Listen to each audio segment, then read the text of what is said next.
Our hearts beat to the city streets. We began to feel the fire. Sapuna Pigate. Openingnya tadi memang dibikin romantis ya. Tapi sebenarnya hari kedua ini diawali dengan shopping di depan penginapan. Biasalah ibu-ibu emak-emak. Hari ini jadwalnya kita studi banding. Saatnya aku yang bekerja. Tapi sebelum menuju ke sekolah mutiara di bagian barat Provinsi Bali, kita harus melewati tol. Namanya adalah Bali Mandara.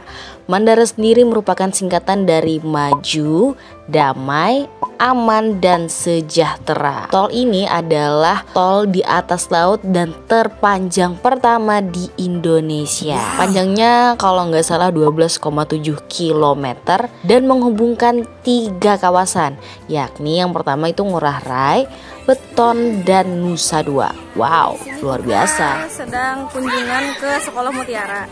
Jadi ini dalam rencana studi banding. Studi banding ibu-ibu IGTKI PGRI Kabupaten Tapin.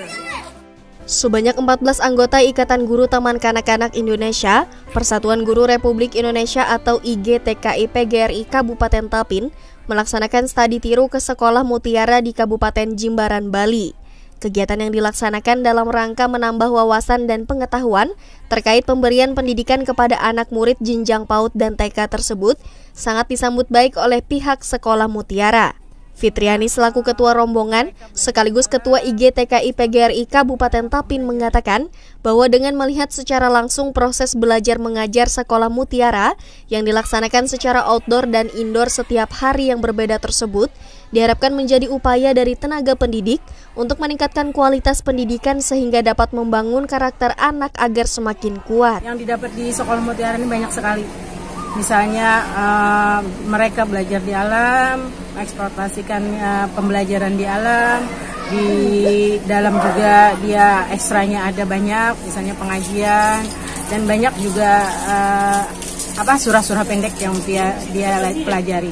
Harapan kita khususnya dari IGTKI Kabupaten Tapin, kita mau belajar, mau terus mengembangkan diri bagaimana untuk kemajuan pendidikan. Sementara itu Lailatul Widayati selaku Direktur Pendidikan Sekolah Mutiara menyambut baik kedatangan IGTKI PGRI Kabupaten Tapin kali ini. Dirinya juga mengatakan bahwa pihaknya melakukan school tour sekaligus melihat kegiatan yang dilaksanakan di Sekolah Mutiara kepada 14 anggota IGTKI PGRI Kabupaten Tapin yang melakukan studi tiru. Pihaknya juga mengadakan diskusi hingga pengenalan program unggulan untuk menjadi bahan sharing dan caring.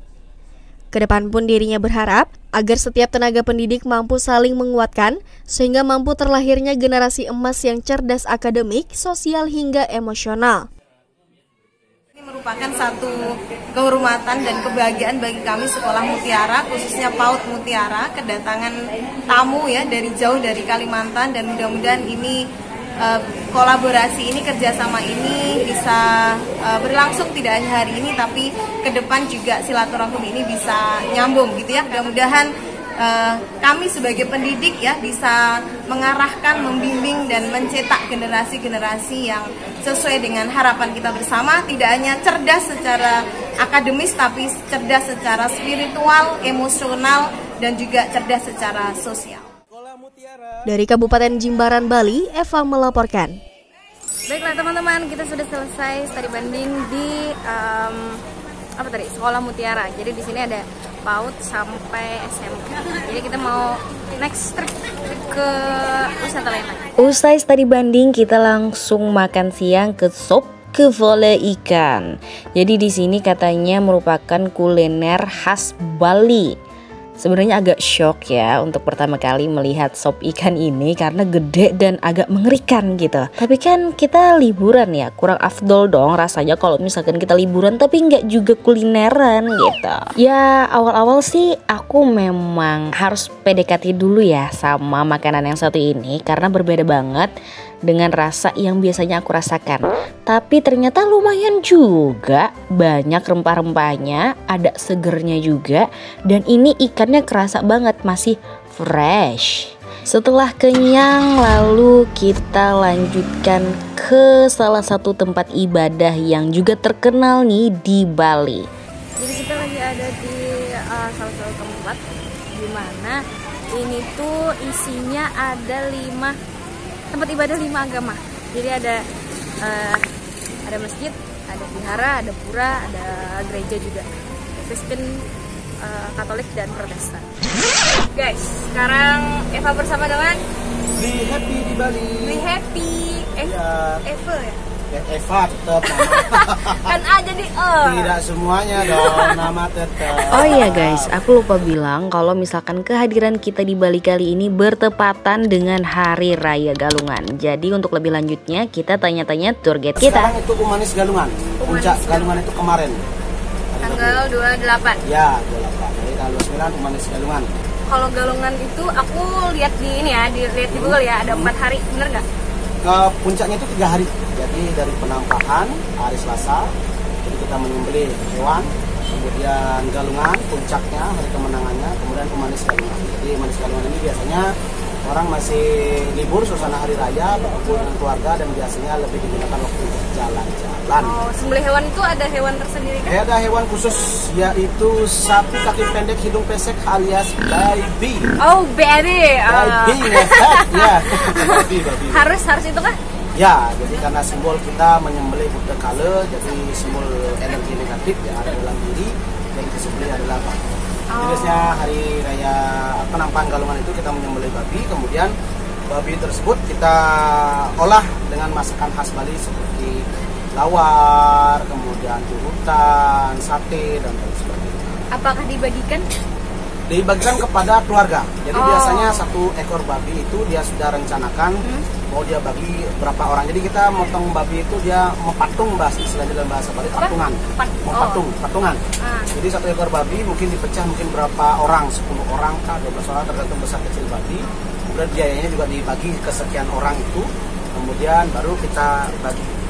Kita sembelih sama-sama, kita bagi sama-sama. Oh ya, aku agak ini ya, agak pegel. Berarti Galungan ini hari pertama itu sembelih hewan. Penampakan. Jadi kalau rentetannya sudah dari lama, jadi beberapa hari sebelumnya itu sudah mulai dari Sudan Bali, Sudan Jawa, dan persiapannya udah lama.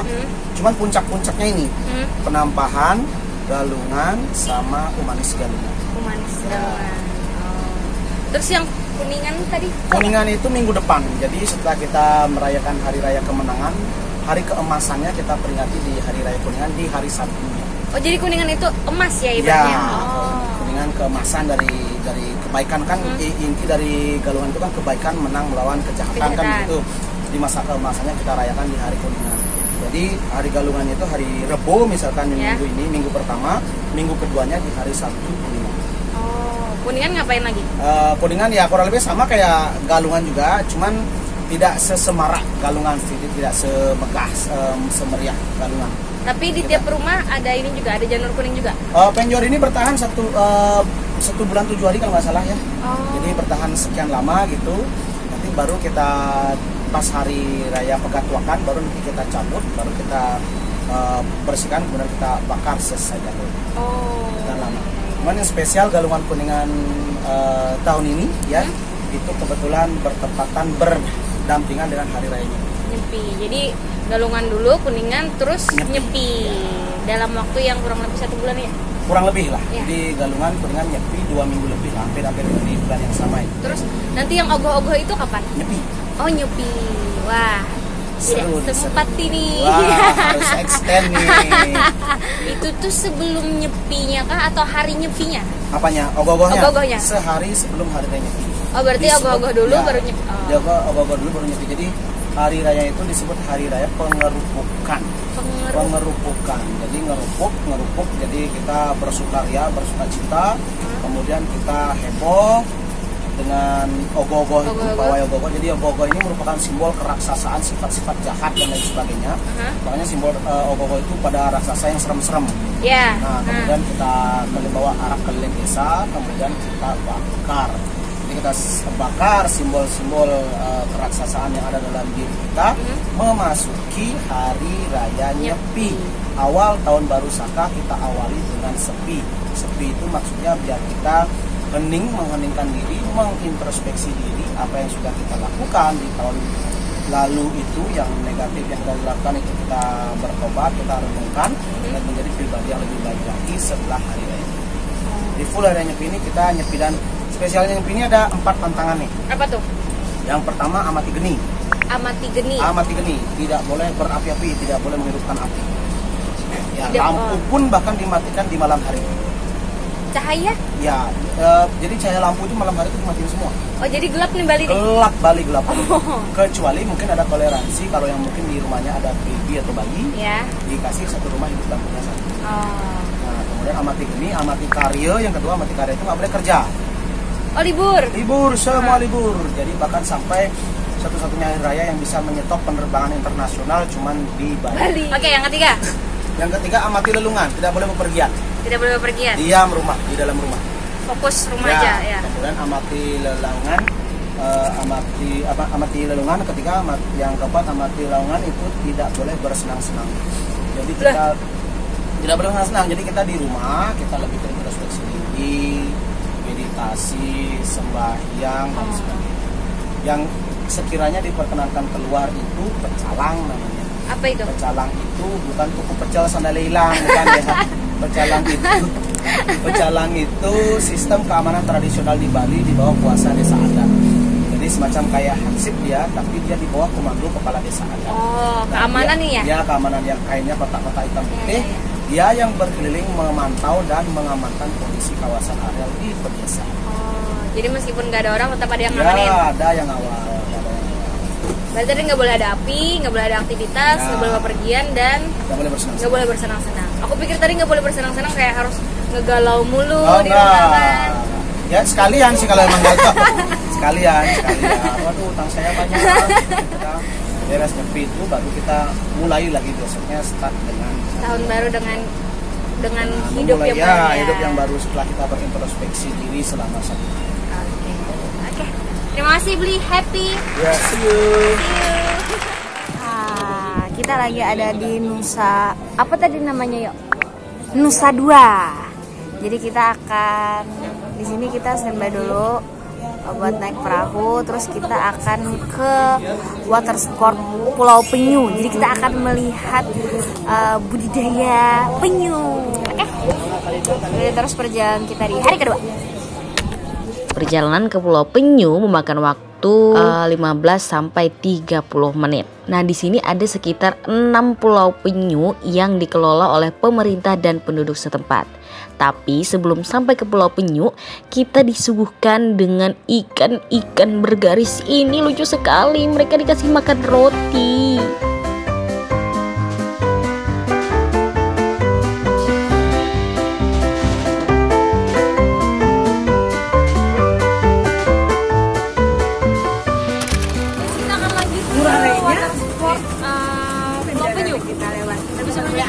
Tadi udah ngeliat ikan namanya ikan sayang.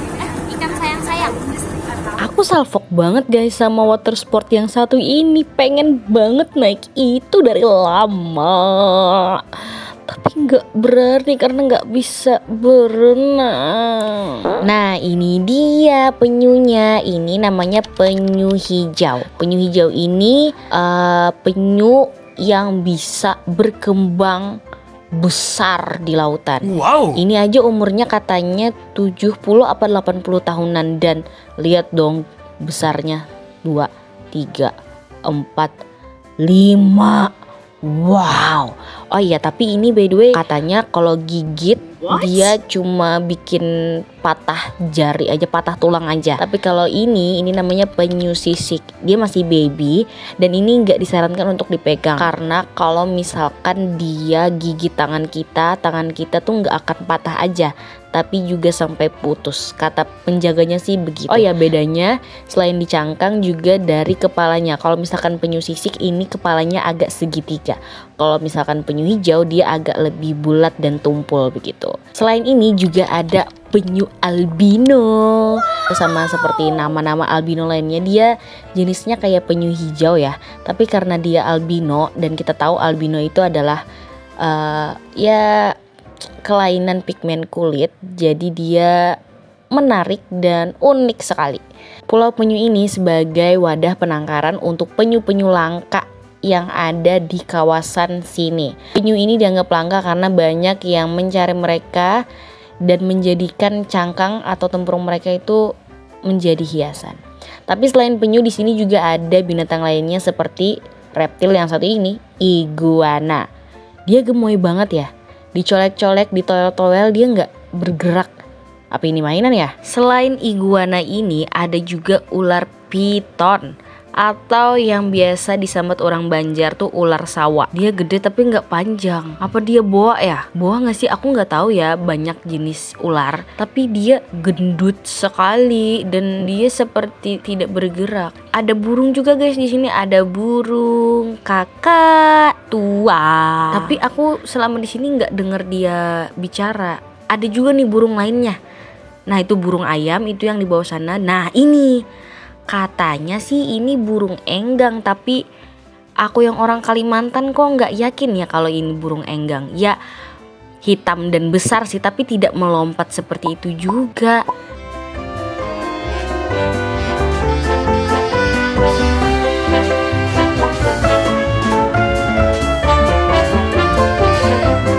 Nah selain itu di sini juga ada apa ya ini namanya? Ku bilang kalong enggak, kelelawar enggak, kayaknya dia codot. Tapi yang paling bikin aku kasihan ini guys, ada monyet. Dia sendirian, dia masih kecil, dia masih perlu teman. Dan yang paling sedihnya dia mirip sama kucing aku, namanya Aau.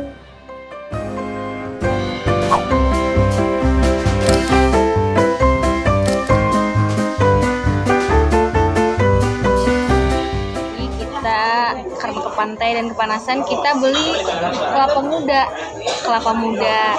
Tapi karena kita pengen sambil jalan-jalan, jadi kelapa mudanya kita nggak mau pakai yang ini apa, pakai kulit, pakai batok itu. Kita pesannya di wadah.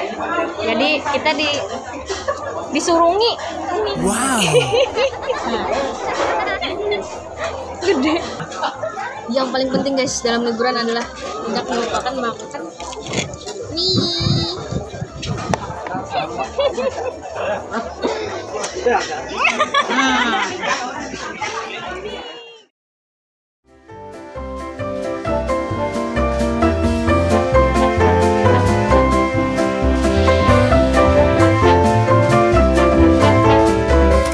Perjalanan terakhir untuk menutup hari kedua ini adalah Jimbaran, wilayah yang sangat ikonik kalau ke Bali dan wajib menurutku ke sini. Kita ada di Mas Agung. Tadi di mana? Apa namanya? Apanya? Ini. Oh, Kampung Seafood. Kampung Seafood Ya, di Jimbaran. di Jimbaran. Jadi kita di sini makan seafood ya. Tidak mungkin kita makan lapat di sini, guys. Sekarang jam 6.31. Rencananya di sini pengen lihat sunset. Terus dari sini juga kelihatan ini Garuda Wisma Kencana GWK. Kita pakai ini guys, pakai travel Bali Madani. Sebelum datang ke sini sebenarnya dapat bocoran dulu kalau menu yang akan dimakan adalah ikan kerapu. Karena asing di telinga lalu ku carilah di Google. Wah, takut. Jadi aku pesen ayam aja. Untuk kali ini nggak apa-apa, icipnya nggak jauh sampai ke sana ya. Ternyata kita lihat seafoodnya ya. Ini dia seafoodnya, ada kerang, ada ikan, ada cumi, ada udang. Nah ini aku nggak berani tadi makan ini. Ada kerang. Gimana rasanya ibu? Bismillah ibu, bismillah. Bismillah.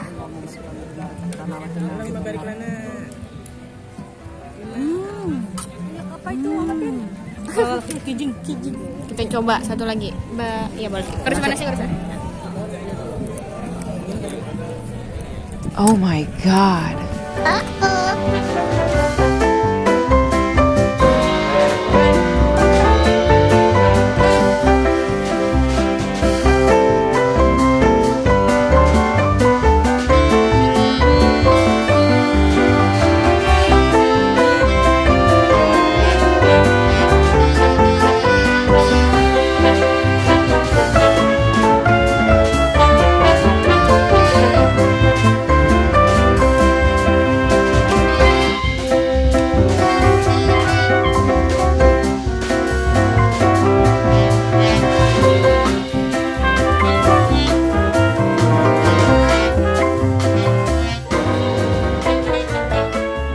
Itu aja perjalanan di hari kedua di Bali.